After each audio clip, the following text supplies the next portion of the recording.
Yeah. And we're live. Happy Halloween, everybody. We never have any viewers at the beginning of the show, but if people play this back and watch, they might enjoy. Okay. So this is show 148. It's Halloween. Yeah. So we've got me, the zombie Bryan, and we've got Phil, who's, what are you right now for Halloween? What are you dressed as? I'm dressed as a financial advisor. Sure, we'll go with that. I was trying to find things on my desk I could use. Let's get rid of this thing. Here, that could be headphones on. I'll be a DJ. Oh, okay. There you go. Perfect. Okay, is this an improvement? There we go. All right. So thank you, everybody, for watching. This week, we're talking about Halloween and Halloween photography. And it seems like every year we come along to the Halloween season, so we do a Halloween show because I love Halloween. It's kind of my favorite time of the year. So why not do a show about it one more time? We've got a new co-host this year, at least. So it's cool that Phil's going to be here because you haven't done a Halloween show with us before. I have not. And it'll be fun. It should be. And Gabe might show up. Gabriel just got called away on a job as an IT emergency services kind of guy. He gets these calls at the last minute, and he's down in Toronto somewhere. So he might show up on the phone and do a phone thing with us at one point, but we'll see how it goes. We can handle it. It's a fun topic. We're just gonna have a great time. So yeah, I was dressed as a zombie. You can see my awesome zombie that my mother gave me. This is my zombie pen. And when you can get things in different perspective, you can have a lot of fun. And this is one of the things that you could do in Halloween time is work with different perspective and play around with different compositions and so on. So for example, tomorrow, Phil, we're doing, you're not on this one, which is unfortunate because you'd enjoy this. We're doing a Halloween haunt, I guess you could say it, the Thornhill Woods Haunted House. Oh, yes. So we're going to be doing light painting. We're going to be doing, off-camera flash techniques. We're going to do all kinds of stuff. But I was looking through the Thornhill Woods website. If everybody wants to see what we're talking about, go to the Thornhill Woods Haunted House website. It's very cool.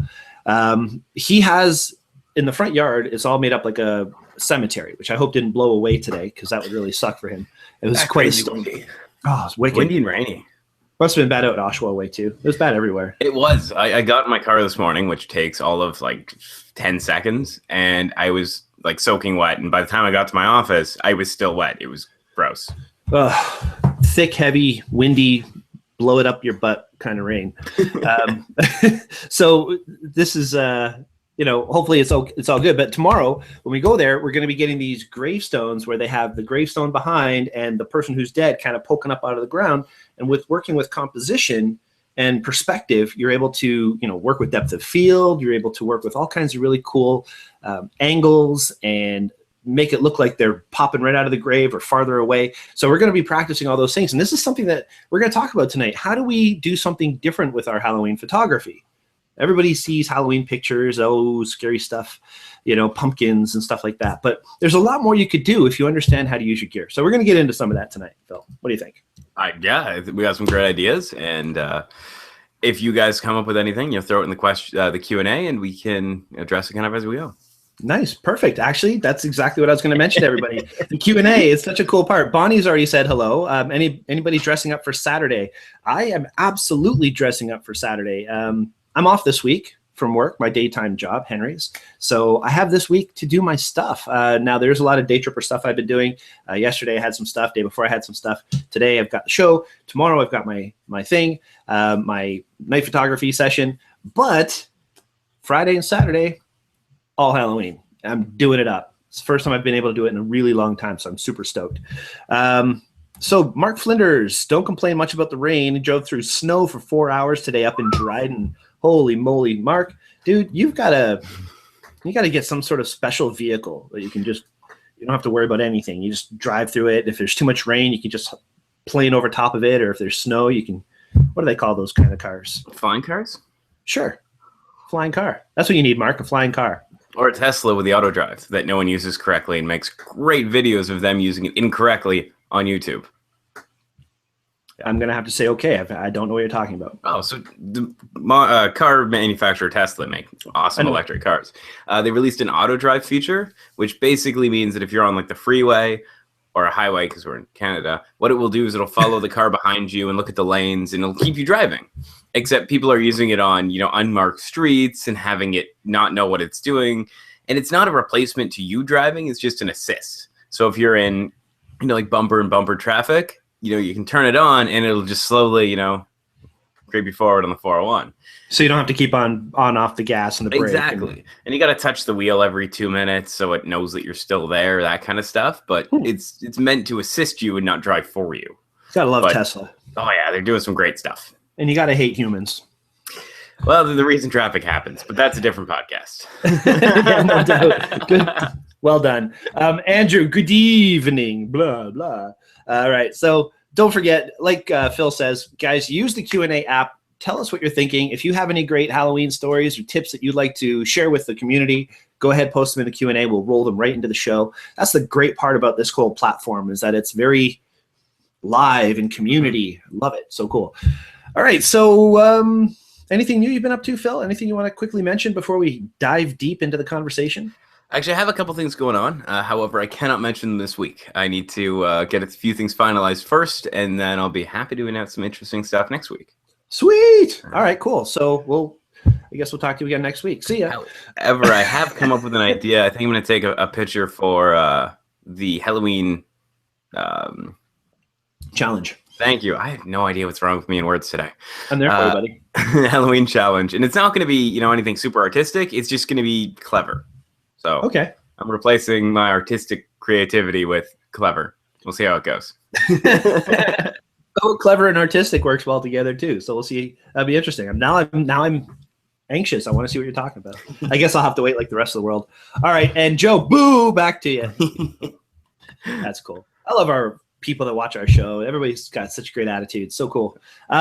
Yeah. So many cool things. Speaking of what you're talking about, something big coming up. I've got a movie that I'm shooting, which I am more than stoked about. And I'm talking about way too much because I'm excited. I've never shot a movie before, and I got kind of inspired to make this movie, this horror movie, a short movie, not anything really long.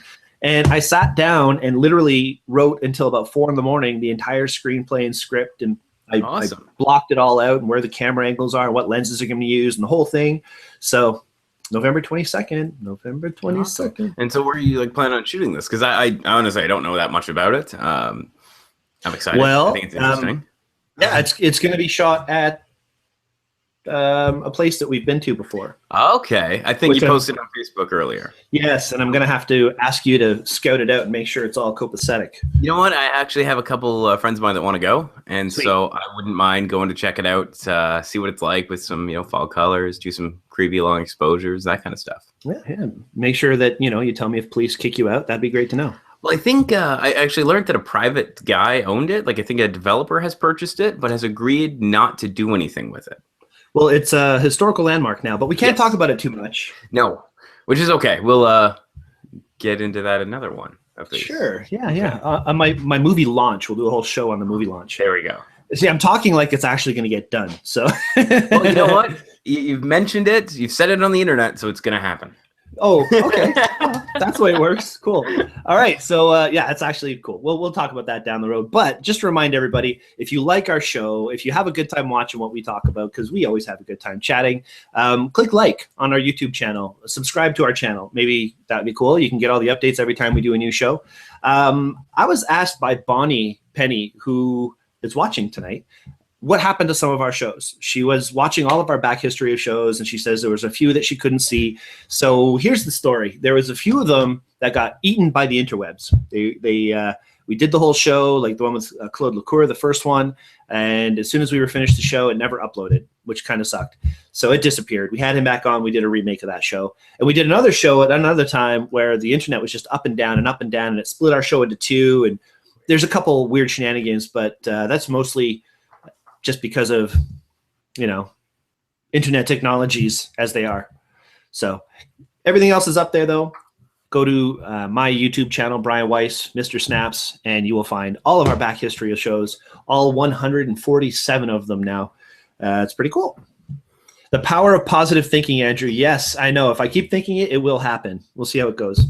We've got some great people who are acting in the movie, though, which I'm really excited about. And they're all people in our community, which, again, that's the whole point of this community, this thing I keep on saying, this word I keep on using called community, where it's literally people that can rely on each other for inspiration and help and questions and, bounce ideas off each other and share knowledge. And that's to me what a community is all about. And that's why I've started Daytripper and done it the way we've done it, so that people would feel comfortable in these environments and continue to do stuff like that. So very, very cool. More importantly, get out and try new things. If someone's got a project going on, get out and see how it works. Maybe you're interested in shooting video with a DSLR.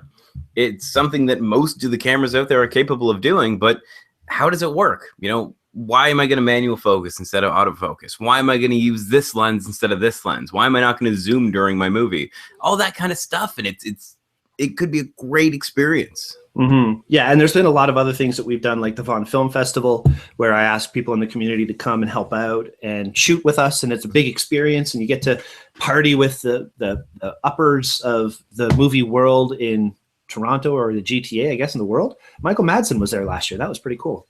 Well, so the film scene in Toronto and the film scene in, I'm going to say, Ontario is growing, and it's great. And I think Toronto plays more not Toronto cities in movies than it plays Toronto in movies, if that makes any sense. My favorite Toronto. Do you have a specific movie you can think of that you can claim to be your favorite GTA movie? Not really. I do. Because to be honest, I always get like movie shot in Toronto and movie shot in Vancouver always like smushed together. And New York, they look nothing alike, but but they're made to. Yes. Yeah, my favorite movie filmed in the GTA is Dawn of the Dead, the one by Zack Snyder.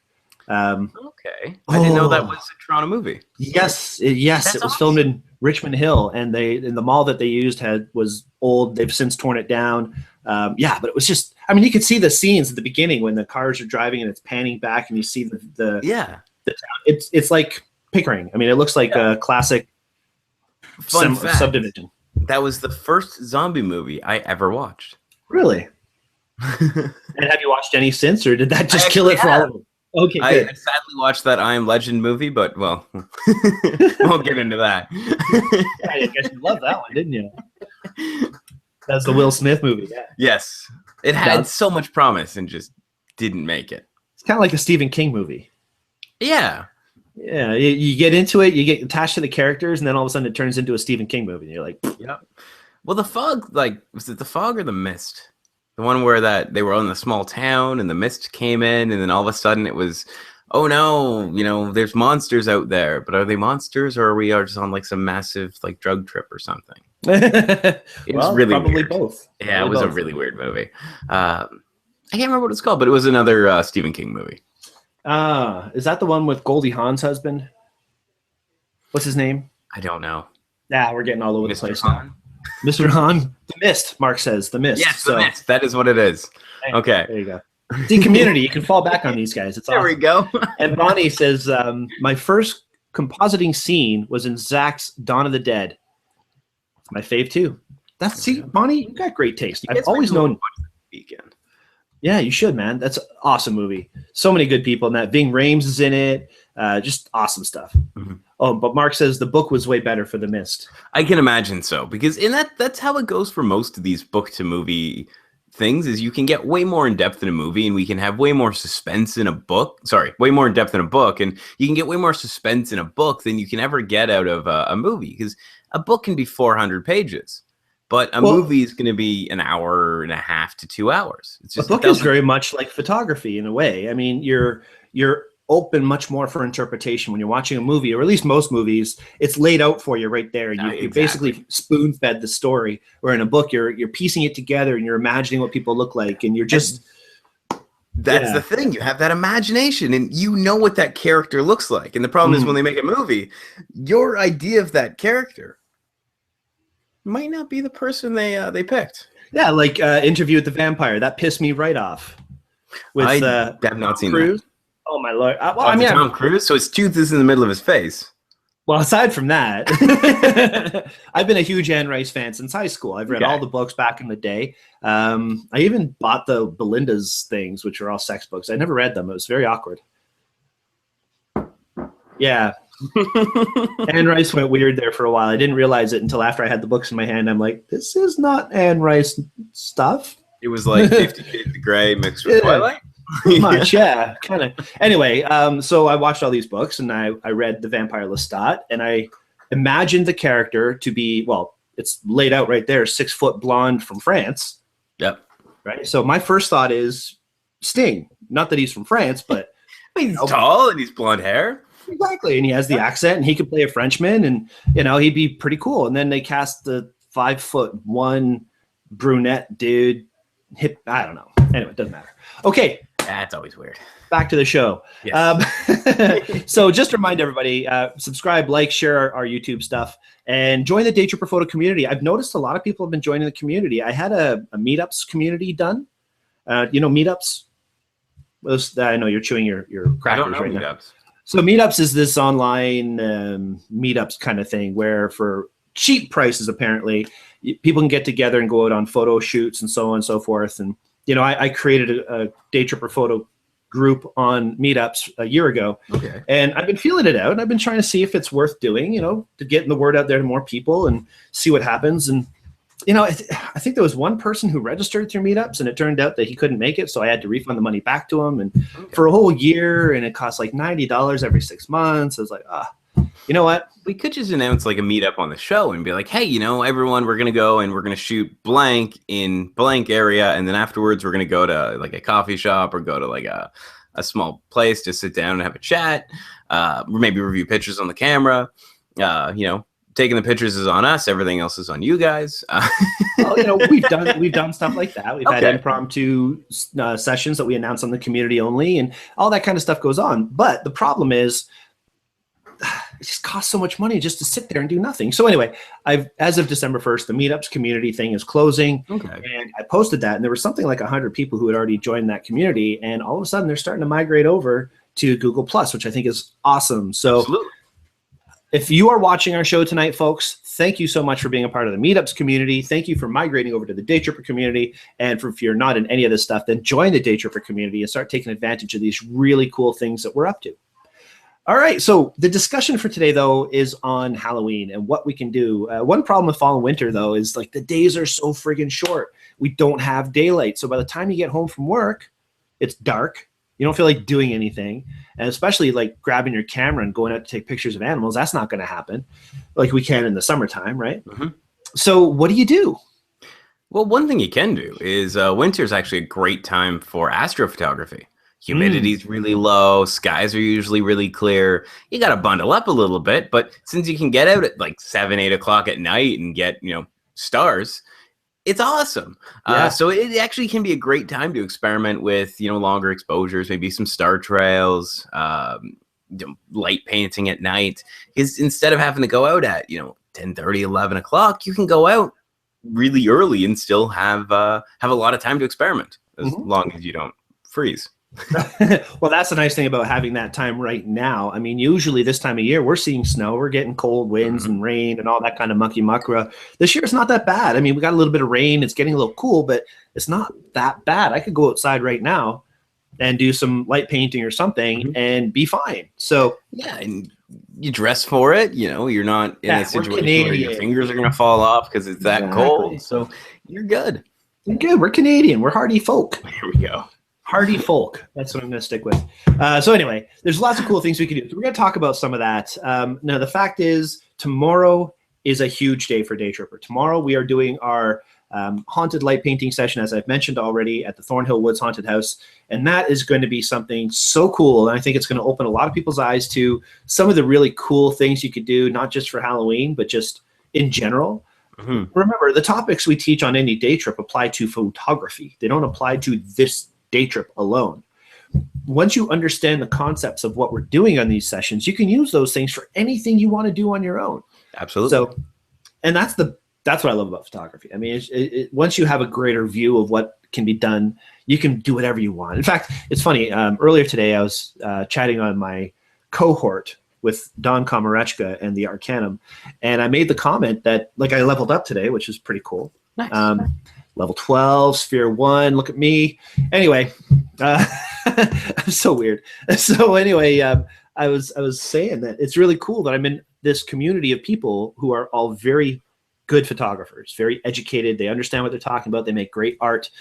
They work with composition. They critique our photos very well. And you get a very good understanding of what you should be doing. And it's opened my eyes to a lot of things. So I get settings. I get all this stuff. I mean, you guys have seen the shows for a while. We know what we're talking about, but there's always more to learn. There's always more to learn. And being a part of this kind of a group gives me those tools. So I was just commenting earlier today how I've found that now that I get it, now that I understand these things, I need to work on different ideas, different compositions, purposeful photos.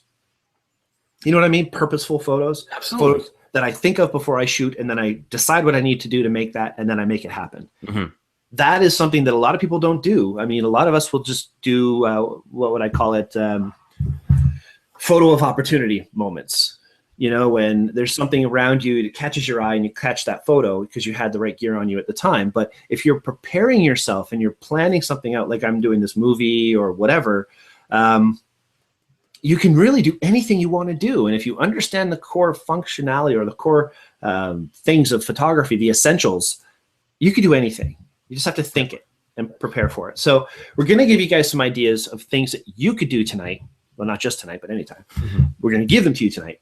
And hopefully something will kind of catch your fancy and we'll see some cool shots. Now, remember, the photo challenge that is currently ongoing is Halloween. So potentially some of these ideas may help.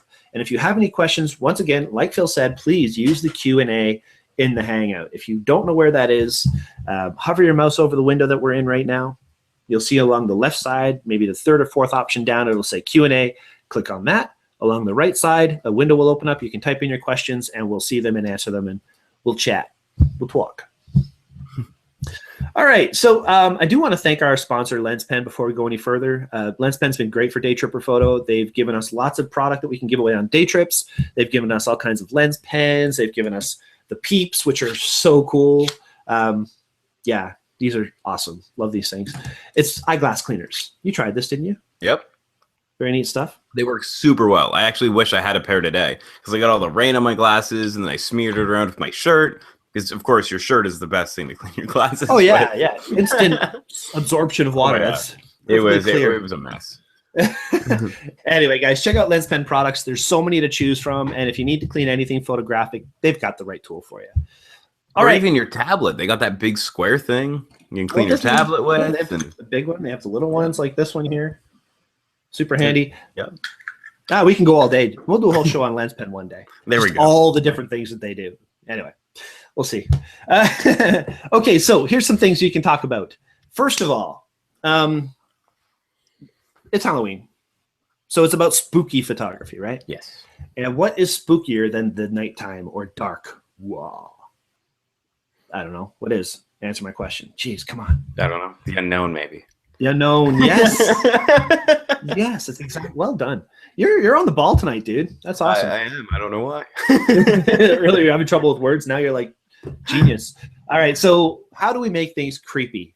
We make them look different than we normally see. We make them unknown to us. We make them foreign and kind of lit differently. So one thing that I absolutely love to do with any kind of photography, especially creepy photography, is off-camera flash. Now, Phil, you teach off-camera flash sessions for Henry's, don't you? Yes. We get into talking about, setting it up, different groups, having a background flash, a fill flash, a main flash. And we don't really get into talking too much about gels, which is actually really disappointing. Now, I should point out that the course doesn't talk about gels, but we usually do. And they're a great way of just making something a little bit different. Firing, if you're going to have a backlight, throw a gel on it. Now, if you don't know what gels are, they're basically colored acetate. I think Brian's got one there. Yeah, working on it. It just changes the color of the light. So you can fire, orange or red or blue. Now, originally, I'd say gels were used to correct your flash, so it would match with tungsten or something like that. But you can use them and make some really creative effects. Like you can have, orange light coming up from underneath your spooky subject, or, you can have a weird purple light coming from behind, or green to accentuate something. It's just, they're really, really a cool way of just changing what the light in your shot looks like. And it doesn't have to be all the lights. It can be one light. So it just has that kind of splash of odd. Splash of odd. That's like exactly what I am, a splash of odd. So it's absolutely true. One of the things that I remember doing this the most on was when I shot the zombie walk as a spectator, not as somebody who was, shooting for the walk like I've tried to do. I walked around with my off-camera flash and I put a red gel on the flash. So I ended up just kind of walking around and going up to people and holding that flash where I thought it should go. And I got some pretty cool effects with it. I'm trying to find the pictures now. It would have helped if I was prepared for this. But for some reason, I wasn't. But yeah, it just made all the difference in the world because A, I'm adding light to a subject, which gives me sharpness. And B, it's giving me this red light. So no matter where I was just getting this perfect red glow on whatever I was shooting. I got some cool shots like a Freddy Krueger zombie. And nice. It was awesome. Very awesome stuff. So yeah, if you use this off-camera flash. Now, how do we fire off-camera flash, Phil? Well, it actually has a couple different ways you can do it. Depending on your camera model, you might actually have an off-camera flash option inside of the menu. Your pop-up flash may actually be able to trigger an off-camera flash. So if you're running something like a Canon Rebel T3 through the T5, whatever letters after it now, or you're running something like a D90, D7000, D7100, 7200? 200, 700, 800, 810, basically anything above a D90 on the Nikon side of things, you can trigger your pop-up flash to fire off a medium to high range secondary flash. All built right in. Exactly. And now if you have something like my camera where you pay more money for it and get less, then you actually need to, I know, it's great. You need to have a secondary tool to trigger your secondary flashes. You would need something like the STE3 or the STE2 to trigger your Canon secondary flash. But you can do it wirelessly that way, or if you really want to, when you want to fire off pure manual, you could use something like a cactus trigger to trigger your secondary flash. So cactus trigger, explain what you're talking about here. So a cactus trigger is the same idea. You might have heard pocket wizards before. It's an idea that you put one device on your camera, on the hot shoe, and then you take your flash and you put it on a secondary device. And what those two devices do is basically send the fire signal from your camera wirelessly to a flash. Now, they're what I'd call dumb devices because they cannot fire the TTL information, the through the lens metering information. Right. So it doesn't know if a subject is further away or closer away. Exactly. So if you choose to go with that option, then you're sitting with a more manual style flash. Now, Pocket Wizard does make TTL triggers for both Canon and Nikon. However, to get the two of them, you're in like the $300 and something range. It's most likely not worth it. I would go with either having a camera that has the ability to do it, or if you're on the Canon side and you don't have a camera that has the ability to do it, getting something like the STE2, or if you want to buy the brand new STE3, it's going to be able to fire that for you for a very similar, if not cheaper price. So they're about $100 for two. Cactus. Yeah, pretty cheap. It doesn't have to be Cactus. There's all kinds of different units. Yeah, so Andrew says he has the Cactus V5s. With that one, the downside is no TTL, and I agree. To me, it's not really a downside because I generally want to shoot manual with flash anyway. And with this kind of stuff, this more playing around with the idea of maybe different gels, different exposures, firing your flash off manually really isn't an issue because you can simply just work with it that way. Yeah. Yep. And let me start again. If you are going for the Cactus system, please get the V5, not the V4. And even the V6 has had some issues. So Andrew, you've done it right. The V5 is the way to go. And they're not terribly priced. And for a wireless trigger that you can use with flashes, and if my memory serves me correctly, with studio strobes, plug that thing in. They're an awesome tool, and they're radio waves, so they're not line of sight. You can hide a flash behind a couch. You can hide a flash behind a wall. not sure what it's going to do back there, but you can hide it behind a wall and have it still trigger. Well, that's the thing. It's not line of sight. Exactly. Where the Nikon creative lighting system and the Canon pretend creative lighting system are both line of sight. Wait a second. Let's not pick on Canon users. Explain what you mean by pretend. Well, Nikon has the creative lighting system, and they've had it for years. And Canon, since the T3i, has started to implement it. So they're relatively new to the game. So it's kind of like they took the Nikon idea and put it on the Canon side of things. Just to a limited extent. Exactly. And for some reason, when you buy a 6D or a 5D Mark II, Mark III, Mark I, or a 1D Mark IV, you don't get a pop-up flash, which I understand you don't need if it's a professional grade camera, but a pop-up flash is still as great because it triggers other flashes. If it's set up for that. Mm-hmm. And now, if you're not sure if your camera can do that, you can always get in touch with Bryan or myself. Now, Bryan, other than this week, is in the New Market store, and you can just go in and ask him. For me, you can just give me a phone call or a text, and I can answer your questions. Yeah, text me 289-264-0243. You can do that. I'm not a fan of my phone number on YouTube. I don't. That's all I am. All I am. So please go right ahead. Text me if you have a question. If you call me at 2 a.m, my wife will kill you. Aside from that, it's all good. Well, you might not answer. And then again, you don't have to answer a text, do you? So yeah, it's so many things you can do, and I do encourage people to see if their cameras have this feature, because it's a really, really cool, handy thing. The creative lighting system on Nikon. Canon does have a few models, like Phil suggested, T3, T5, T6, and 7D, 60D, 70D. 60D, no. 60D, yes, sorry. Yeah. But 60, no. Andrew says he had a good salesman to work with when he bought them. I have no idea who you're talking about. And I'm assuming that Sarah Vander Heid is a Canon shooter. Yes. The full frame Canon shooter. It doesn't have that feature. Which it is annoying. It is super annoying. Wow. Just as a throwback to your video project, I used to be a Nikon shooter. And one of the things that got me from Nikon to Canon was, at the time, I was switching from a D300S to, just a D300. D300 to a full frame. And I was going to go with the D700. And then I was like, I'm going to shoot some video with it. I'll switch everything over to Canon. Hindsight. Well, that's okay. Here's a tip from a salesman. All right. Things cycle. Yeah. Everybody tries to one up the other. So if you find like Canon doesn't have a feature that you're looking for, but Nikon does, you wait a year, Canon will have it, most likely. Yeah. And the same vice versa. So if you were to have stuck with Nikon and you would wait a year, you could have ended up with the D750 or maybe a couple years. And that thing is killer. It would have been a couple years. So I was kind of happy to make the change because I've got a full frame camera right off the bat and had a lot of fun with it.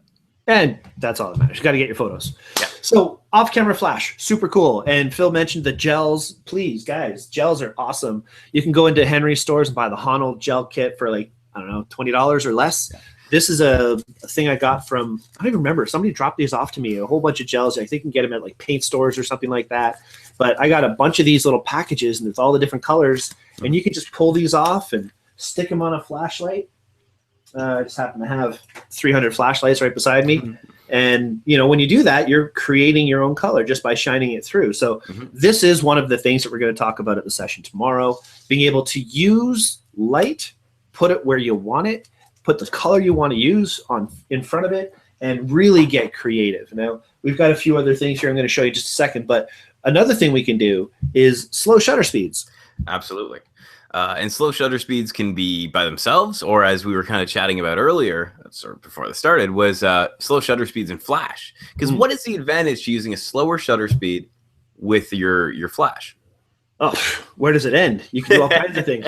Seriously, you can get like a person rising up out of a grave with rear curtain sync flash on there. You have a nice long exposure. The person's laying on the ground. They slowly sit up, and at the end of that, the flash fires and creates a static image of them. That's super cool. Mm-hmm. So again, that's something we're doing tomorrow night. All kinds of things. You can make ghostly figures. You can make orbs floating through a room. You could. You have any ideas? Well, with slow shutter speeds, you can get into doing some really interesting stuff. You can get into taking situations that would normally be full of people, and with a long enough shutter speed. Now we're talking about, a 3, 4, 5 minute long exposure. So you're going to go to bulb, you're going to time it out manually. You can get into shooting things that don't have people in them, things that should have people, but that don't. So for an example of this, I actually have. Okay, I don't know what happened to it. Maybe I have to pull it up. I have to pull it up. Okay, so I actually have a picture I pulled up of a gentleman or a woman. I'm actually not sure their gender, who was taking pictures with super long exposures. So this picture is of what looks like Washington, D.C., or possibly Paris. Paris. I'm going to say Paris because there's an Eiffel Tower in it. There is a tower in there, yes. And it is a 5-minute long exposure of what I'm assuming is a super busy intersection. But because it's 5 minutes, it's so long that it's empty. It has like a weird apocalyptic kind of feel to it because it's not packed full of people. It's not packed full of cars. Yeah. So it's a really interesting way of looking at a normal busy place. And that's something you can use all over the place. You can use it downtown Main Street, Newmarket. You could use it Times Square, New York. You can use it at the Taj Mahal. You might need to use a neutral density filter so you can go for really long exposures if it's too bright out, like you've got right there. So a neutral density filter, for those who don't know, is just simply a dark piece of glass. It's a tinted piece of glass. You screw on the front of your lens, and it reduces the amount of light. So if I put this in front of my camera, it basically shuts off because it can't see through it. But what it would normally do is take the bright blue sky sunny day and make your camera think it's nighttime. Mm-hmm. So instead of having a, maybe 125th of a second exposure, you can have a, 2 or 3 minute exposure, depending, of course, on the amount of light you have, your settings, how dark your neutral density filter is, because there's a series of different darknesses for neutral density filters. Mm-hmm. Now, I will give a word of advice with neutral density filters. There is such a thing as a variable neutral density filter. And it's kind of cool. You spin the outside of it. And what it does is it takes it from being kind of dark to super dark. Now, the problem with a with a variable neutral density filter is if you buy the cheaper ones, the super dark isn't that great. The center of your shot's really dark. The outside edges are kind of bright. It's not worth it. Just buy the neutral density filter you think you need, because you probably only need one. It's funny. I went through the whole process. I picked up the Heliopan variable. Yep. I paid $500 for it. And even that one, at its maximum, you get more A. Mm-hmm. That's what you're talking about. You get this weird line through the upper in the middle of the photo, and it looks really weird. Certainly takes away from the sharpness of the photo. Well, I'm actually talking about the cheaper ones, the ones that were in the red package, because what you would actually get was a dark circle in the center where it was the most opaque, and then it would kind of get lighter as it got towards the edges. It was like a reverse vignette. Not so great. Yeah, not great. So these are things you want to avoid. And that's pretty much standard with cheap glass to begin with, though. Yes. Now, if you don't have a neutral density filter, but you still want to get that empty city look, what you can always do is take a bunch of pictures of the same thing. You can smush them together in Photoshop. And as Sarah has pointed out, Photoshop does have an option where it removes the variable from the shot. So if you're taking the same picture and you take, let's say, 6 or 7 of those shots at 30-second intervals, and you have people moving and cars moving, but the street lights in the road aren't moving, the constant will stay in the shot, but everything else kind of gets edited out. It's really cool. So it's got that algorithm to see how many people are, and when that person moves, it remembers that there wasn't a person there. Yep. So all that's left is just the landscape. Yep. And it's great if you do a lot of traveling and you want to take a nice tourist picture without the tourists. You do that. Get rid of everyone from Peggy's Cove, and you get an empty lighthouse. You got something against Peggy's Cove? No, I have something against tourists. Oh. Perfect. Yes, I agree. It's the anti-tourist feature in Lightroom. Now that, Photoshop has a lot of really interesting editing ideas, and you can get in some really crazy editing techniques. Yes. Anything to say I was specifically? actually leading it back to you. I thought I'd pass the Oh, fair enough. If you want, like, you can get into the idea of using composite pictures, like we were talking about last week, where you can take one picture and remove part of someone from it, or change the opacity of the shot so that when you take one picture and layer on top of another, it looks like you have a ghost standing beside you. Now, that's not too crazy on the editing side of things, but what do you have in mind? I mean, there's all kinds of things you can do. You can grunge it up. You can open it up in Silver Effects Pro or something like that and make it look all gritty and in your face. You can make something look more timeless. One of the things I love doing at the Toronto Zombie Walk, unfortunately, rest in peace, the Zombie Walk. I'm so pissed about that. But what I loved was I would sit in the middle of the road as the zombies are walking past. I would use a slow shutter speed, like a 20th of a second. And I'd kind of try and move with the zombies a little bit. So you get one that's really sharp and the rest of them are all blurry and scary looking.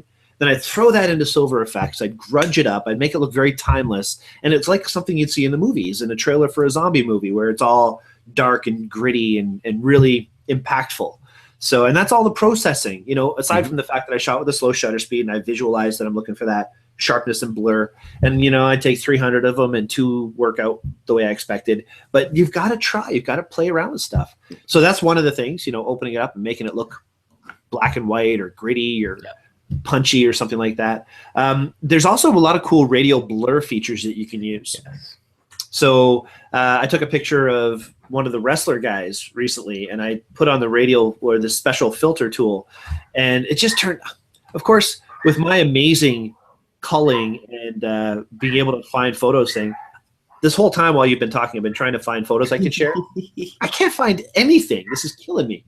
But yeah, I mean, there's so many cool things you can do with post-production, and I do recommend people do this because you know what?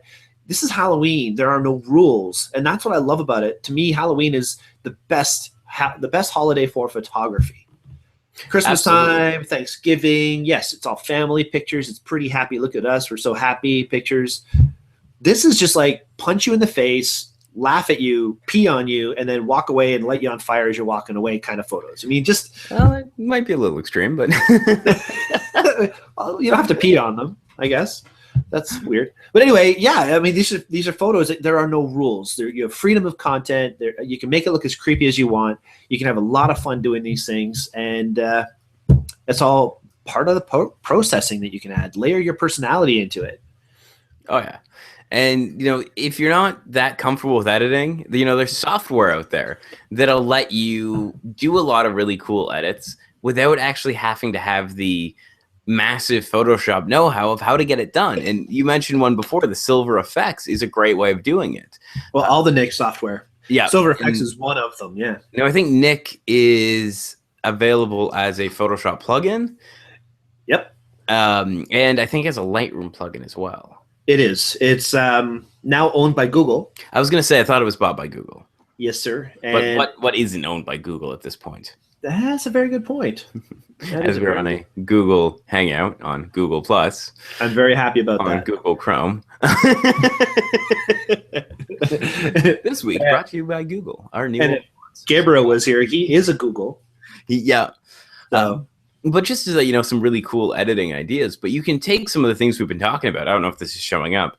But you can take the idea of a super long exposure to blur clouds and blur water and add in grain and add in weird color effects to make a picture you shot 2 weeks ago look like something that might have been shot 100 years ago. Yes, and that's what I mean by a timeless on a brownie. That's funny. That's what I mean by timeless, though. I mean, if you can make a photo that you look at and you don't have to place it to something that was just taken or taken a long time ago or whatever, it becomes timeless, and that's just such a different impact that you make. Yeah. Now, I'm not saying this is a great picture. I just threw a bunch of stuff on it to make it a little bit more interesting, because this actually was the shot I liked a bit more, but this is all coming from a relatively normal looking picture. And you can take a relatively normal looking picture. Sure, you apply the idea of using a 30-second long exposure in the middle of the day to get the blurred water and the blurred clouds and neutral density filter, and then add some software into the thing, and you get a very different look. That's right. Not an experiment. Exactly. Now, not necessarily saying it's a good picture. Again, I just threw it all together as we were currently talking. I thought it was a good picture. Was that the Hamilton, the ship out the Hamilton way? It's out, just past Burlington. Aha! I found the crazy, blurry, psycho picture. Okay, perfect. So here is Jay's heart. He was just sitting there, and with the blur feature, I'm able to make a completely different image than you originally saw. So the photo originally was, let's see if I can do this here, like that. Okay. And then by applying the filter in Photoshop, it gave me a completely different look. Mm-hmm. So again, that's just layering that personality that you have over it. Oh, Gabriel's here. Hola! Hola, Gabriel. Oh, look, it's a picture of you. Ooh, scary stuff. So, are you done your job now? I am done my job, yes. It's, like I always say, my schedule is very fluid. It's like, we're going costume shopping. Bring! Okay, you guys are going costume shopping. I'm going to work. Well, sorry about that. That's all good, man. Okay. Thanks for stopping in here. And we're not going to see much of you, so even if you want to turn your video off and just save your data, you could do that. I thought I did. Yeah, well, we can still see. Oh, there we go. There we go. All right, there we go. All right, so just so you know where we're at, we're talking about some of the cool things that we can do. Have you got any thoughts for some crazy editing techniques for making pictures look creepier for Halloween? Well, there's two things that pop to my mind right away that I'm sure you guys have probably already mentioned. The clarity slider. Nope, didn't mention.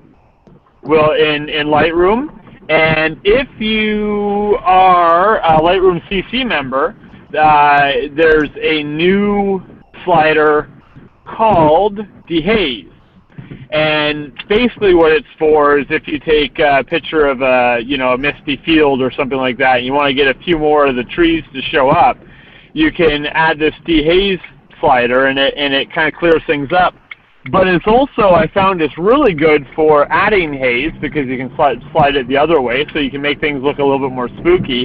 But it's kind of like an extra, if you take a picture where there's no haze, it's almost like an extra clarity slider, and you can create some really cool effects on people and stuff using that. For sure. That's a great tip. Awesome. See, that's the thing. There's so many different things, and you talk to anybody who knows anything about editing, and they're going to come up with something new. So that is one of the tools that you can use. And remember, guys, freedom of content. It's Halloween. You could make it look anything you want it to make, or make it look like anything you want to make it look like. It's pretty awesome stuff that you can do. Now, speaking of making things look the way you want them to look, another thing I love to do is light painting. This is where you can get really cool. This is the kind of stuff you can do in your office with the lights off, really dark kind of environment. And as the days get shorter and the light coming through your windows gets darker and darker, earlier and earlier, it is an awesome time to experiment with light painting, because you can do it in your living room as opposed to that one obscure room you have in your basement that doesn't have any windows. Exactly. Or waiting till it's super late. Now, you've been posting some really, really cool stuff over the last, I'm going to say, 4 or 5 months. I know that seems like it should be a shorter period of time, that you've been doing with light painting. Thanks, man. Appreciate it. Well, I mean, one of the things I love to do is use fiber optic brushes. These are, they come kind of like this. You have this little triangular base that has its own lights built into it, all different colors, but they kind of cycle through at their own pace, and I don't really want to follow rules. I don't want them to tell me when it's supposed to be red, or when it's supposed to go blue, or when it's supposed to go green. I want to control that color myself. So with these little gizmos, which cost about $10, I used to have them at Canadian Tire when my mom was visiting. I tried to look, couldn't find them anywhere. If you order them on the internet, you could probably get them for like $4.50, $5 plus shipping. But they're super cheap. And you pull this piece out of here, chuck that in the garbage, because it's kind of useless, and you modify with your own little coupling device and pick up one of these guys. Now, this is another modified thing that I've made. It's just a little flashlight that changes colors. You see this one is red, then you can go flashing red, then green. You're probably not seeing the colors on the webcam, but it's giving you this really cool, like now it's blue. You put this on this, and I always keep a little piece of tape here. Pull that off, wrap that around there so it stays on. Now I've got a fiber optic brush. And these fiber optic pieces are going to light the color that I have the LED on. So if it's blue or red or whatever. So now I'm creating this pattern. I can make smoke if it's white, and I just do this. There's so many really neat effects you can make, and this is all I use. I have this one. I've got a larger one here, so I can put this on my actual bright flashlight. Again, got the piece of tape on there that I can just peel off and use to fasten it so I could brush it around and don't have to worry about it falling off. There we go. Just tape that on there. And then when this turns on, this gets really bright. So I could use this to create like an aurora borealis in a shot or anything I want. Just they're really cool to play with when you're shooting at night. Make some really neat effects with long exposures and so on. I'm usually shooting around 170-second exposures where I put the camera in bulb mode, lock the shutter, and then just have a black room. And then I can create and paint a scene, and as soon as I'm done with what I'm doing, I can release the shutter, look at my image, and see if I've forgotten anything, and I can start again. But these are just amazing little tools with all the different colors that you can make. There's so many other things you can do as well. One of the things I love to do is get gels and stick them inside of a flashlight and put a little sheath on the end. So this is a red gel that I have on here, and if I want to make something really red, I just shine this on it, and it's a very soft red, and I can create a smaller pinhole if I want to, or a bigger one, depending on how I pinch this foam tip. So modify your flashlights, play around with all kinds of different things, colors, shapes, spread of light. One thing I noticed is with this tool, you can not only just make a light look really interesting, but when you flip that to black and white and you take the color away, it becomes texture. Mm-hmm. So I was actually able to create like a waterfall look by dragging this like this and then just shaking it, and it made it look like a complete waterfall in the photo. Really, really neat stuff you can do. So light painting is a lot of fun. I highly encourage people to do this, even if it's just these little, tiny little finger lights that you can use. This is a blue one, right? So you can just paint with a blue light if you want to. Any light works well. Mm-hmm. And the advantage to it is, since you're in a dark room, there's no limit on how long it can take you. Well, there is. You know, a couple hours would probably be max. But you know, if you set up a bulb exposure, you can practice and move really slowly, and you can get the idea of what you're doing over time, as opposed to being like, I got to get this done really quickly. You can, you know, you can take your time. You can get it all organized. I never thought about using the fiber optic cables, and now that you mention it, that explains how you did some cool pictures you posted a while ago. But if you're like handy with electronics and you like taking stuff apart, you could probably take that base apart and actually use the LEDs in that base for light painting. Mm-hmm. However, that's a lot of taking stuff apart, and tape and a flashlight works really well. You know, it really does. And the fact that with these kind of wands, you're able to choose the color that you're looking for very specifically. So I have two wands. I can make one blue, I can make one red, and then rather than having to take one apart and build another one, I have them both ready. I can just do. Makes it easy. Gabe, you've got something to share? Daytripper Photo is not liable for any damage that may... Oh, just a sec. So you said that you have a blue and a red lightsaber? Well, they actually... Yes, I use the dark side. You got me there. No, I mean, that's the beauty. You can make them any color you want. And yes, I could pretend it's a lightsaber if I wanted to. And if you're not sure where to get like gels from, like you can get them from Henry's for flashes. And the Honel system that you mentioned earlier is awesome. I like most of the Honel stuff. And it's HONL, I believe. But if you go on like a dollar store rampage, you can get just clear plastic somethings, cut it down to size, or magical maracas, and it's the same thing. They work great for light painting. Magical maracas, I love it.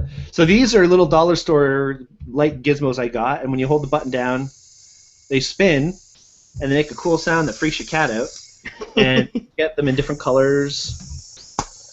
And then if you start waving these things around, it's a completely different thing as well. Yeah. I've got something coming, by the way, for Daytripper, which is going to change the Daytripper photo bring on the night sessions. It's called Orbite X. Okay. Yeah, it's made by Amazing Lights is the website. Okay. So I've got this Orbite X and some poi, and we're going to do some really cool light painting stuff with that. But that's a sneak preview for some folks. I wasn't going to get too into that, but you'll see the results of that, and I'll post that and share and spread the word about it. Is he back? Are you Sorry back? about that. That's okay. Yeah, no, it's just a taxi driver was very enthusiastic about why his phone mount was better than mine. Oh dear. What? So he started screaming in the window. He's like, no, you don't use that phone mount. It's bleepity bleep, edited for content. You use this one. It's much better. Seriously? Yeah. He wasn't just yelling at you for talking on your phone while you're driving? No. I'm while you guys have been talking, I grabbed a coffee and a bag of chips. Oh, Jagged Bits. Good. Yeah, I'm in a Esso parking lot right now. So once I hit the road, I disable the video. So Okay. Got it. yeah. Okay, well, here is what Phil was talking about as far as the light painting goes. And I don't know if it's up there so you can see it, world. But this is done with the lights I'm talking about. So the blue lights and the red lights in the background, they're all done with the fiber optic brush. And the light on the flowers themselves is just a clear white flashlight. This is about 100. I think this is a 70-some-odd second exposure here. Yeah. And if you're on bulb, then just to reiterate, the length of time it takes you to do this doesn't matter because every time you shine your flashlight at something, it basically burns it or paints it onto the image. So you can take your time, and then you can get a different color light and a background light, and you can play around with it. You got it. And when you're done the light painting, you stop the exposure. Yep. And then if you don't like how something turned out, you just adjust it and reshoot. You got it. Now this is what I was explaining makes it look like texture. When I flipped it to black and white, I don't know if you can see the where the blue was. Mm-hmm. Now it looks like a waterfall. Yeah. So now I think it's important to mention and to keep this picture up that when you are shooting longer kind of light painting like this, if you are directing the light away from the camera and towards the subject, as you did on the flowers, you'll get a softer, kind of broader stroke of light. Mm-hmm. But if you have the point of light directed towards the camera, like you do with the fiber optic cable that was kind of whirling around in the background there, you'll get a fine pinpoint of light. Exactly. So by balancing pointing at the subject and away from the subject, or sorry, away from the camera and towards the camera with your flashlight or your light source, you can get some really, really cool look from your shots. And the more you play with it, the better it gets. And you're taking take after take, playing around with all these different tries, and before you know it, you get inspired and you try these really cool things. This is another one that really kind of blew my skirt up, and it taught me a lot as well. This is the 173-second exposure. I like this one.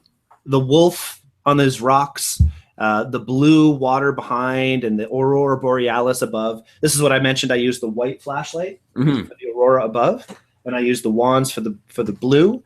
But the red, I actually used a separate flashlight, and that was the one I had in my hand with the gel inside. Okay. With the spongy kind of outside. Exactly. So this is a funny story, actually. I don't know if you can tell, but the rocks are blurry, but the rest of it isn't. No. I guess, yeah, if you look at the front rock, it looks kind of soft. And if you look at the rock to the rear, I guess you could say the rear left of the wolf, there's like a double rock. Exactly. So what happened was I did all the light painting. It was 173-second exposure, and I took the time, and I did the background. I did the aurora. I painted the wolf. And when I was using the red light to light the rocks, my knee hit the little table I was using. Oh, no. And it shook, and it made the rocks blurry. So it's like I've created 1, 2, 3, 4 separate exposures in one image, and on the fourth exposure, the image moved, and that's where I got the blur. And I was literally just using a table like this right here. Okay. It's pretty easy for that to shake around, you know. And you might want to use something a bit more sturdy if you if you're not good at walking around in the dark. If you're not good at walking around in the dark, yes, it could happen. But you know what? It was a great learning experience. I had a great time doing it. It was a lot of fun, and you know, you can even have some more fun effects. There's a thing called a light blaster. Have you ever heard of a light blaster? I have not. So the light blaster, basically, you attach it to a flash, and there's gel inserts that you put inside of it, like the old ViewMaster. Remember that ViewMaster? Yeah. Clicky thing? So you put the inserts in there, and when you do that, you can create different patterns. So here is, you know, some characters you may recognize. There's Joe Louis in the center with Kenny and Eric Cartman. The blue fiber optic light around it, but the back pattern is created by a flash projecting that pattern on the back wall. Okay.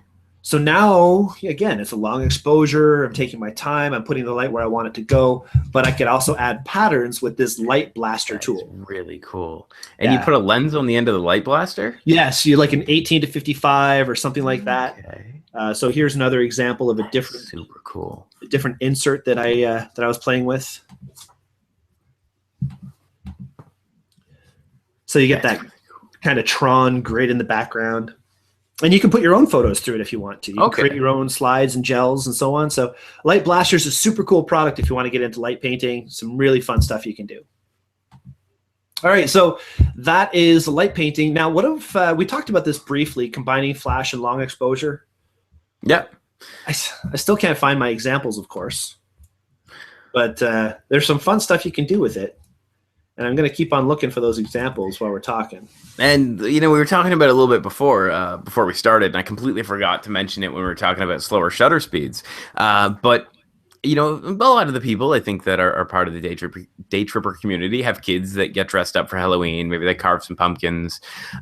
Using a slower shutter speed with your flash can help you get a more atmospheric shot. So if you're doing something as simple as taking a picture of your kids in costume in front of the pumpkins they carved, slowing your shutter speed down and getting them to stand as still as possible, of course, will help get the orange glow from the pumpkins and give a more kind of, from the candles inside the pumpkin, more natural, more kind of I almost want to say seasonal look, but I don't know if that's the right word. But a much more kind of normal look to the shot, as opposed to having them super bright and nothing coming from the pumpkins. You can have a lot more of an atmospheric, that's the word I was going for, shot. Yeah. And, you know, using flash and that longer exposure, so the pumpkins, the orange starts to come out, the glowing in the eyes is a little bit brighter, easier to see. The ambient light in the background, like the house or the trees and the leaves, they're all coming out more. And then you just take your flash and just kind of go pop on your kids, give them a nice sharp image, and now they're sharp. The background is sharp because it's not moving. That could be a really cool result too.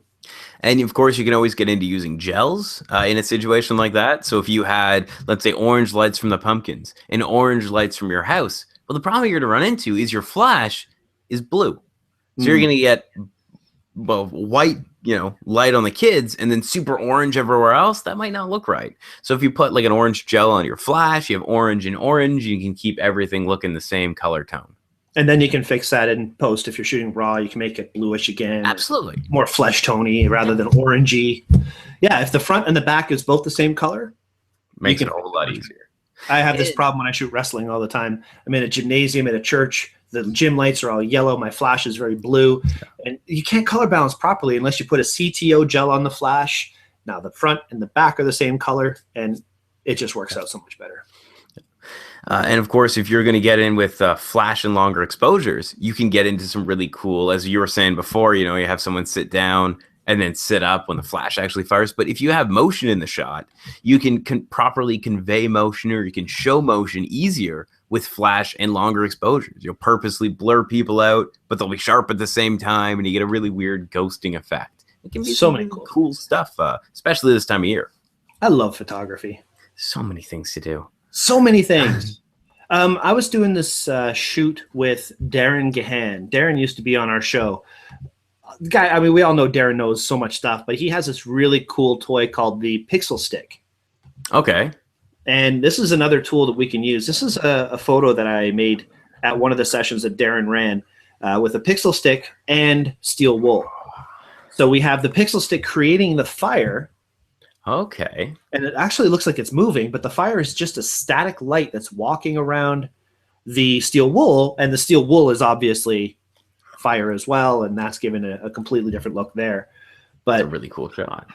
Thanks, man. It's so fun. But there's so many other things like you can see in this one. Marvin the Martian, and that's just another static light painting that he did. And you can see there's these guys, Roadrunner, and there's Joe LeDuc. Joe's watching, I think, right now. So, hi, Joe. And here's Joe one more time. I love this shot. This is the pixel stick just walking behind Joe, and you see there's a shadow right here. That's Darren with a flash lighting up Joe in the front. Okay. So this is exactly what we're talking about. A long exposure, add a little bit of flash, and it stops motion as well. Okay. So the pixel stick, just to reiterate, is basically a tube that as you move, it slowly changes what it's emitting so that in a longer exposure, it paints a different look into the shot as it moves across. You got it. So I'm opening it up here, what it looks like. You can do all kinds of really cool things with it. It's a very static-looking photo to me, but you can see how this works. I don't know if this is rendering well. It's going. It's a little jumpy, but the important thing is you can see what happens afterwards. You got it. So it's a really cool toy for $400. It could be yours. Yeah, I know. That's why I don't have one right now. But this stuff that I'm getting is going to rival the pixel stick in its awesomeness. Ooh, can't wait. Anyway, that's some other stuff you could do. So composite images. Change your perspective, work with different things, think creepy. Something small close to the camera so it looks large in comparison to something large far away.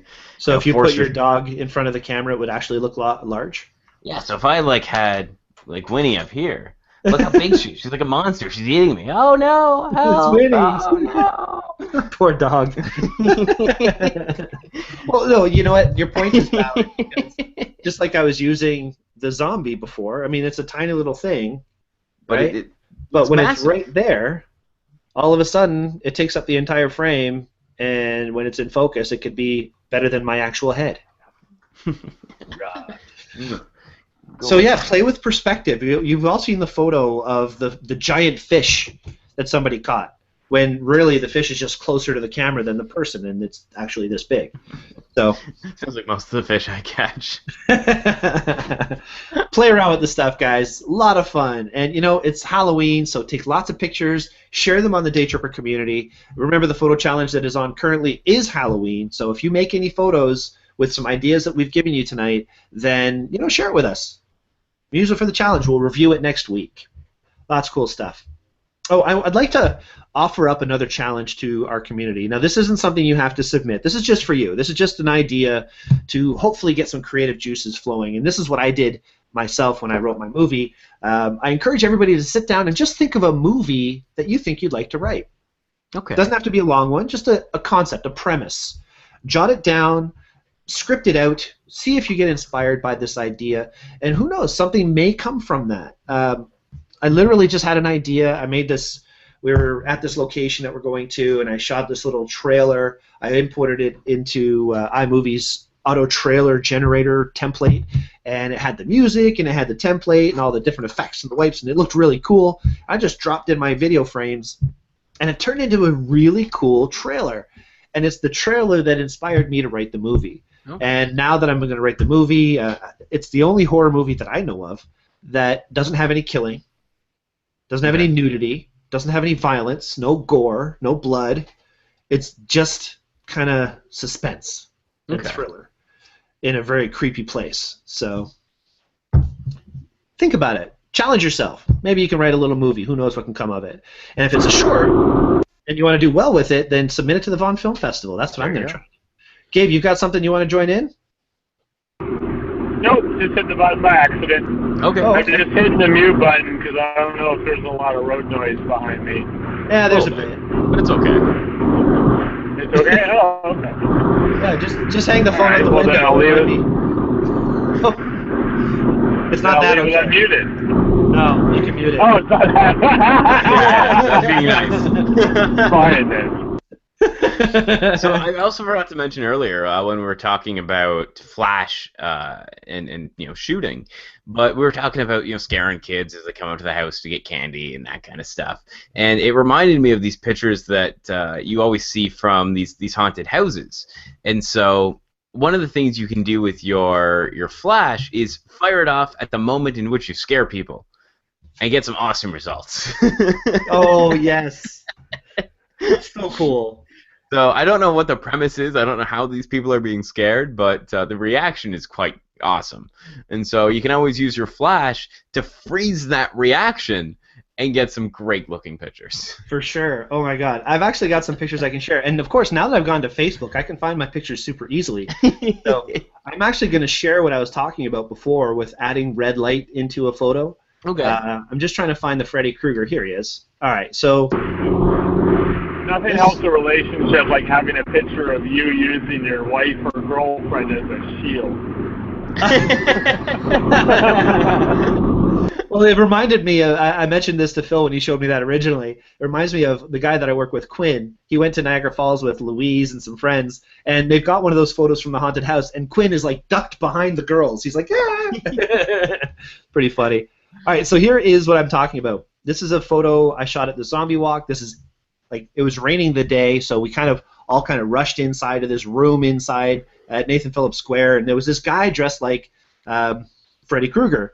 And I literally just took my flash, I closed my aperture down a little bit, I shot up my maximum flash sync speed, which was 2/50th of a second shutter speed, which made the background black, completely black, and I was able to make this kind of creepy shot. Now this isn't edited, aside from my watermark. Being able to just go anywhere and just put a color in front of somebody's face and get the shot, it's a really cool thing that you can do. Mm-hmm. So that's what I've been looking for.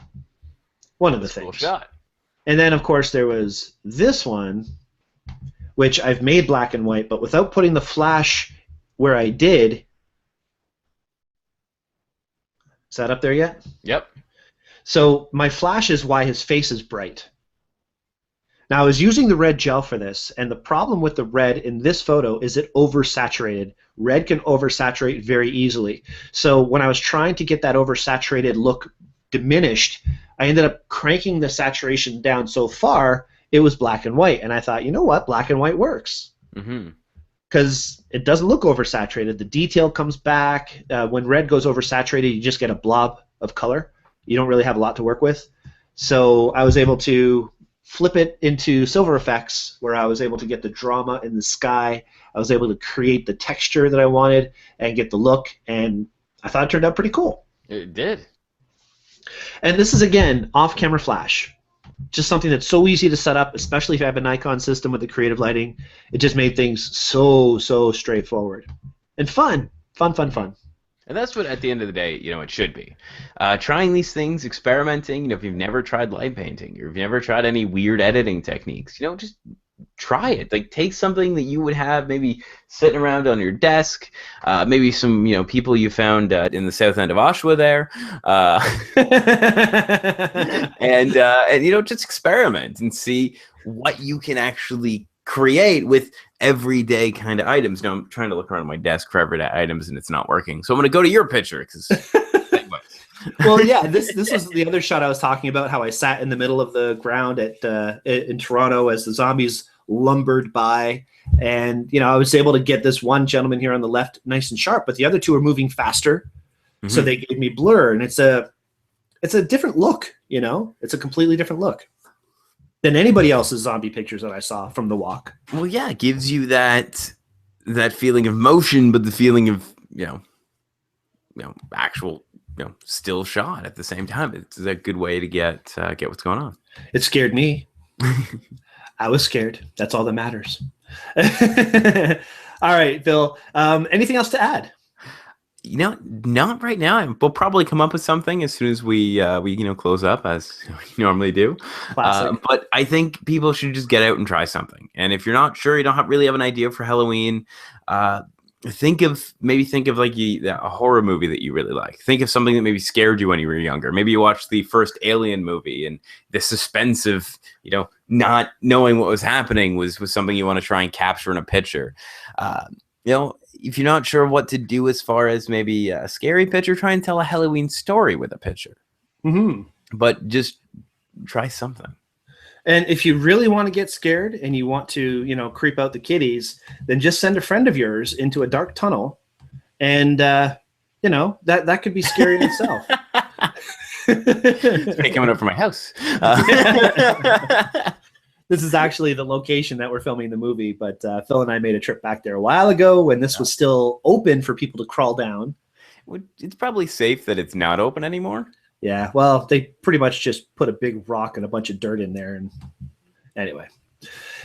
All right, fun stuff. Okay, so thanks everybody for watching tonight. It's been a lot of fun talking about Halloween stuff. It always is for me to talk about the creepiness of the season.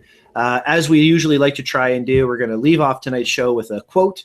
And fittingly, I've chosen H.P. Lovecraft. Do you know H.P. Lovecraft? I do.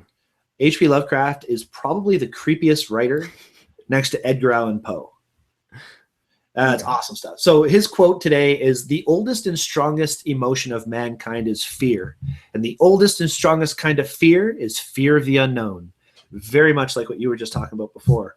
Fear of the unknown is the spookiest. And when it comes to Halloween, that's what it's all about. It's what's going on around that next corner. What's going around when it's dark and I can't see what's happening. There's somebody with bad intentions out there. So, guys, keep up the good work with the Halloween photos for the photo challenge. I'd love to see some more photos come through. I can't wait, because obviously Halloween's just a couple days away before the next show, so I'm sure there'll be a lot more photos by then. Thank you, everybody, for watching. Again, as always, we really appreciate you guys spending the evening with us. And since it's already 11:15, I think we're going to say goodnight. I think so. Sounds good. Sounds good. And I know Gabe's not with us right this second, but awesome that he's out in the field and he still manages to call in and be a part of our show. So thank you, Gabriel. Thank you, Phil. Oh, no problem. Thank you for having me again. You're welcome. And Phil, where can folks get a hold of you? Because I know we don't talk about it much, but you're a great financial advisor. You give a lot of people good advice, and I've known you long enough to know that you're a trustworthy guy, and this is something that you need a trustworthy guy for. So how can folks get a hold of you for that?